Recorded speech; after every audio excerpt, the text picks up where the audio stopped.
আর Jamaat Shibir NCP কে বলি, চাঁদাবাজদের বিরুদ্ধে কথা বলেন, অসুবিধা নাই, কিন্তু বিএনপি কে দল হিসেবে, তারেক রহমানকে রাজনৈতিক নেতা হিসেবে আক্রমণ করেন না। এতে দেশের উপকার হবে না। বিএনপি মানে চাঁদাবাজ না, বিএনপি মানে জিয়াউর রহমান, বিএনপি মানে খালেদা জিয়া, বিএনপি মানে আমাদের anti Baksal pioneer political platform. সেটা ধ্বংস হইলে বাংলাদেশ বিপদে পড়বে। বিএনপি আমাদের শত্রু না, বিএনপি আমাদের বন্ধু সহযোদ্ধা। তার উপরে অভিমান হইতে পারে, কিন্তু ঘৃণা করা চলে না। রাজনৈতিক বিভ্রান্তি থাকতেই পারে, কিন্তু বিভেদ ডেকে আনা যাবে না। বিএনপি এই জাতির স্বতন্ত্র চেতনার এক অবিচ্ছেদ্য অধ্যায়।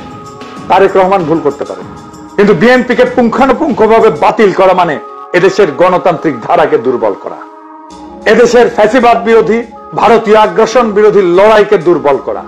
আমাদের শত্রু কিন্তু একটাই, ভারত সমর্থিত হাসিনার ফ্যাসিবাদ। সে জায়গায় দাঁড়ায় আমরা যদি নিজেদের ঘরে আগুন লাগাই, তবে মুক্তি আসবে না বাংলাদেশের মানুষের, আসবে বিভ্রান্তি আর ধ্বংস। তাই সমালোচনা করেন, সংশোধনের ডাক দেন, কিন্তু ধ্বংস ডেকে আনেন না। কারণ আমরা সবাই একই ঐক্যতানে বাঁধা, একই বিপ্লবের সৈনিক। এই সত্যটা ভুলেন না।